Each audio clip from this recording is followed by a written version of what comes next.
folks, and welcome to today's Caerphilly Works podcast. Today we're going to be talking about self-employment. My name is Aaron, and today I'm joined by June and Ian. So, self-employment, is it as scary as it sounds, guys? Probably, yeah. I'm June, by the way. I do. Yeah, I suppose for some people, self-employment sounds fantastic because the world is your oyster. But when it comes down to the nitty-gritty, it is really quite difficult to get things. It's hard to make a living out of it because there's a lot of things to take into consideration. You've got to be your own everything, really. Your own employer, your own employee. Work out your sickness, your taxes, your insurances.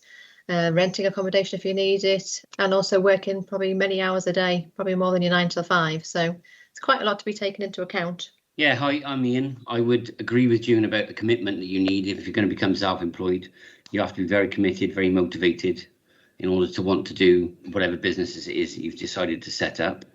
I wouldn't say it's as scary as it sounds, depending on what the business is personally. I mean, I've set up a couple of businesses myself. And I've helped a couple of people set some businesses up. And depending on what the business is, depends on how complicated it can be. For small little businesses like window cleaning industry, for instance, it's quite a basic and easy thing to set up and get going. To make a profit is a different thing altogether. You need market research. You need information on how you're going to achieve the profit margins that you're going to need, which does take a lot of research and time. So sometimes when people get into doing that, they realise how it might be more difficult to actually make a good amount of money out of it, to make a decent living out of it, and still have a good quality of life, good work-life balance, because that's difficult when you're self-employed, I think. Is there plenty of help and support out at the minute? Well, there's lots of different projects that help with support. June is part of C4W, which can help. Is that right, June? It is, yeah. We can offer support, yeah. And then the project that we deal with is the NET project. We help people that are classed as underemployed, not working full time, to try and improve their employment status at the moment, either by getting full time work or in some cases turning themselves into a self-employed business person. And I suppose there's a difference between self-employment and small business, yeah? I mean, my visualization of self-employment is often, labouring or a skilled role within maybe a construction organisation, like a subcontractor. But then my sort of vision of small business is then, maybe a unit of your own employing other people. Yeah, I mean, on the construction side, there is a lot of help out there from the Department of Work and Pensions. If you go on gov.uk, there's lots of wealth of information on there for people wanting to start up. They often give you information about setting up a business plan, which is really important. So you've got an idea of what you want, or your target audiences, margins for profits, and where you're going to source your goods if you need them. They can also refer you on there to the new Enterprise Allowance Scheme, which is run by the Department of Work and Pensions. And that often, if you're on benefits, for example, if you're on Universal Credit or JSA or ESA, and you're 18 years plus, then you can get additional benefits, extra to what you're normally getting. So it's extra money to help you set up. So that's for initial, usually for about 26 weeks approximately. And that can help you source a building if you need it to rent, or it can source materials for promotion, flyers, cards, all that kind of stuff if you need to promote your own business. And there's a lot of information on their website too. They offer you case study videos of people who have actually done it themselves. So you get examples from people who actually made it work, which is a great example, I think, because if you don't know what to do, you've got a great idea of a product, for example. If you want to, if you've got a fantastic skill in a particular craft and you think you can make some money on it, then you can also find out how other people have made that work for themselves. And I think seeing people's examples inspires you and also gives you a realistic idea of what's physically possible. Because sometimes people have good intentions, but they don't always know if it's going to work, if it's financially viable in the long term. And that can be a bit of a challenge, I suppose. Yeah, the new enterprise allowance is a great way of starting up and having a little bit of extra support and help to begin with. If you go through the DDWP, once you've got a business plan, they can give you a work coach. You get extra benefits for, like June said, 26 weeks or 6 months. And in that time, as long as you're proving that your business is working, then you continue to get that payment for the full 6 months. which is like a little extra to sort of get you started. You can also get help from Business Wales, who can give you a business mentor for free. And that business mentor will help you to create a business plan in order to get the NEA allowance. They've also got some free courses that give you a lot of good information about how to set up a business and whether or not setting up a business is going to be something that you would want to do. So I personally went on before I set up a business, I went on a course called Taking the Plunge, which is run through Business Wales. And it was a really good insight. It's a one-day course, and it's a really good insight to how you become self-employed, what different things that you have to do compared to an employee.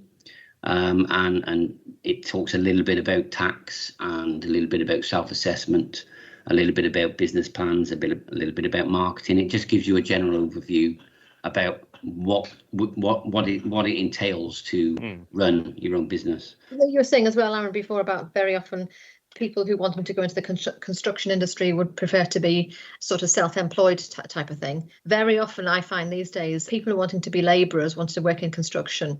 Sometimes the building companies they work for don't necessarily want to employ them as an employee. They want to take them on their books, which is, we find that a lot now. Yeah, it's very much my experience. But there's also a scheme called the Construction Industry Scheme, which is a little bit like support for employers to help employ people who want to be self-employed, sort of subcontracting almost.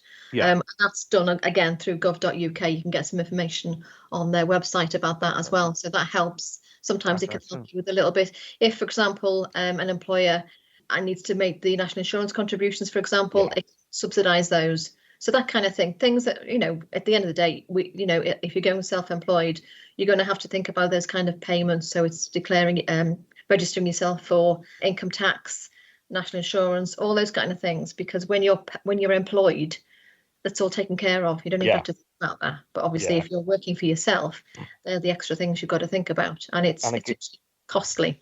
Yeah, again, in my experience, that has been something that has put the fear into people, is the responsibilities around that. But with help and support with the organisations such as Business Wales, as you mentioned there, ourselves, there is that sort of support mechanism behind them to hopefully help through all of that process and to make sure they know the do's and don'ts. I gather financial support. I led to believe Business Wales can also help with a grant that's available currently. Obviously, things change as things go by, but I know there's a grant available through them. But also the local authority, Caerphilly County Borough Council, has a small business grant as well available. Obviously, there's criteria to apply.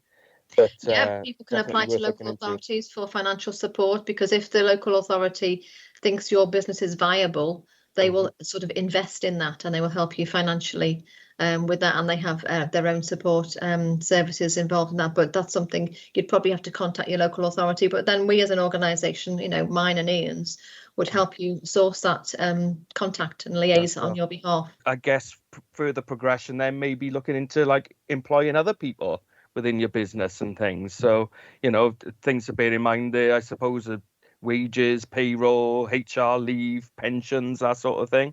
The more successful you are, the bigger it gets. So, and that also gives you more responsibility too. But, once there are lots of agencies out there who can help you like that. For example, in Caerphilly in particular, there's an organisation called Welsh Ice, which is the Innovation Centre for Enterprise, which is actually in Caerphilly, and they offer lots of support. For example, they will help manage your admin if you need that as an early starter. They can provide day passes on hot desks, or you can rent a designated desk if you want to get some admin or whatever done. And they also run workshops and have advice surgeries. So they have people who've actually done it and can help you setting up your business, progressing it as well. They also have running what's called a 5 to 9 club, which is run at evenings and weekends. And that's an 8-week course providing advice and information and lots of other supporting information for people setting up their business. So, and it's local as well. You can contact them on Welsh Ice, which is ice.org. So that's a massive source of information for people in our borough. Excellent. They are a great organisation. I had a participant who we was working with through the NET project, and they gave him free office space for a year to help him set up his business. And as far as I know, the last time I heard, he's running a very successful business now. This was a few years ago.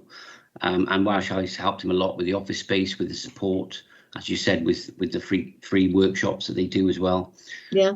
So yeah, I would definitely recommend using Welsh Ice. They're a great company. Yeah, and I think from the information I've got as well, they have ongoing support and also well-being support, because if setting up your own business can be quite stressful, and it can be maybe physically demanding depending on what you're doing. So as long as there's people out there that you can call on for support, people who've done the same kind of thing as you maybe several years ago, just recently, if they've got experiences they can share with you and demonstrate how they were able to overcome some barriers, then it's massive, because then you think it is doable. And yet, working for yourself, sometimes people find it difficult to be in a working environment with other people. Various issues, maybe mental health issues or physical health issues or whatever. Maybe they suffer with stress or anxiety, but being on your own, the idea of being your own independent employee for yourself, just looking after yourself maybe, and making some money on that is a way forward.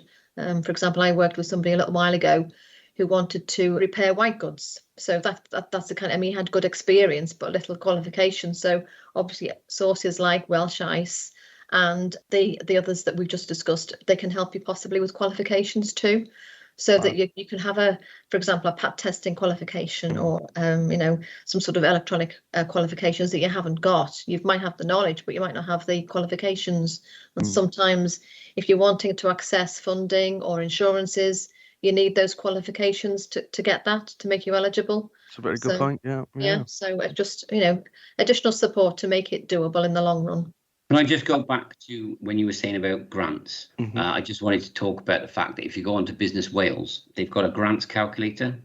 Right. And you can go on there, and if you say what business you're looking to set up and where, they'll list the types of grants that may be available to you that you may be eligible for. So that's worth looking into. What I would say to anybody that was thinking about potentially setting up either a business or becoming self-employed through subcontracting, then to ring the triage and ask for support, have a chat with somebody and see if there's somebody within our organisation that can help advise them and put them on the right path. Yeah, absolutely. And also, just following on from that, Ian, if we don't know the answers, then we have massive liaison networks with other organisations, other agencies out there. Absolutely. So we don't know everything, but we can certainly find the information from somewhere. And that's the good thing about using us as a sort of middleman almost. We can help you come to us, and then, we can talk through your business plan if you've got one, or even help you put together one, or find out where we can refer you so you can get a proper business plan put together, because sometimes you need to have it on paper, I think, so you can find out if it's viable and if it's going to work, and then we can help you move on with it that way. Yeah, and it also looks at your customer base, unique selling points, that sort of thing, doesn't it? And it might be an eye opener to yourself then to think that that this can be a goer, or open your mind to maybe some of the barriers and challenges that might be coming along with this pursuit of self-employment or small business. So yeah, lots of interesting information and guidance there. Thanks, guys. Have you found since the pandemic, maybe people who've unfortunately lost their jobs or have had plenty of time to think about maybe a business idea that they've had in their mind for a while, are sort of looking into this line of work now? And I've had a couple, particularly in the labour construction industry. I think a lot of builders found it financially difficult for themselves. So taking on a full-time member of staff is difficult for them, and has been throughout lockdown and the pandemic. So their financial commitment is limited, and that's why they've sometimes recommended or advised that their labourers go self-employed. And that's where, I mentioned the construction industry scheme. That's where that has come in to help both. It helps both the builder who's employing or self-contracting out to the self-employed labourer. So it's financially supporting both, really, and that can make the employment happen, really. That's where the jobs come in, isn't it? You want the jobs at the end of the day, but sometimes you need the financial support to make those opportunities happen.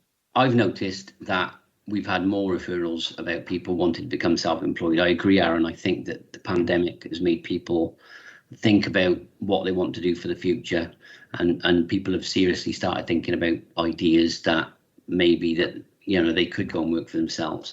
Especially, I think with the furlough scheme, a lot of people have spent more time at home, and with the lockdowns and things shutting, it just gave people more time to think about how they're going to sort themselves out in the future, so that if anything like this was to happen again, they would be in a stable environment that they would be able to sustain. I think this pandemic has certainly made people think more about how they're going to survive in the future if anything like this was to happen again, type of thing. So, and it's a bit like you said, Aaron, earlier, isn't it? You've got to make sure that whatever your idea is, there's a target audience for it. There's somebody who needs your product, whatever it is, whether it's cakes or washing machines or bricklaying. Somebody out there needs to want what you've got to offer. And also that also leads into competition, to make sure that you're not pricing yourself too high that people are going to go somewhere else. And that's where you need to make all these decisions. They've got to make them realistic, but at the same time, you want to be able to make a living out of it, don't you? Yeah. And I think with, many people found themselves out of work, that little business idea that they might have had, I'll look into that one day, that one day has come, if you see what I mean. I've had no end of interest in self-employment since the beginning of the pandemic. So it's taken that opportunity, I guess. Now they've had that time to think and dwell upon it, and anybody who's really serious about it have come forward, really. And long may that continue, really. Yeah, great chance for people to do that, to have their own opportunity and have their own business. How good is that? Yeah, we've discussed the pros and cons of it all, but the potential is absolutely massive, isn't it? So and it's our job then, I guess, to make sure people in the right hands, we give the support and encouragement as much as we can, and hopefully make a success of things. So absolutely, that's fantastic. It is a big leap, but all I would say is if somebody is thinking about it, then to give us a ring, and we can advise them as to whether or not it's viable, and if it is viable, who the best people are to speak to get it done and get from where they are now to where they want to be. That's what we do. Well, I think that's a perfect place so we can end today's little podcast. Thank you very much, guys. Appreciate your time. Thank you. Good to see you. And all the best. Take care, folks. Bye. Bye. As always, if you'd like to get in touch, you can call us directly on 01443 864 227. You can email us at communityregen@caerphilly.gov.uk, or you can find us on social media on Facebook, Twitter, Instagram and YouTube at Caerphilly Regen. Until next time, stay safe, take care, and I'll speak to you soon. Bye.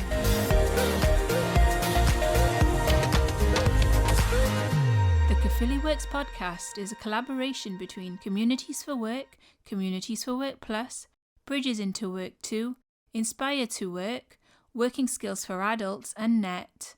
The Communities for Work employment support team is funded by the Welsh Government and the European Social Fund, working in partnership with Communities and Job Centre Plus.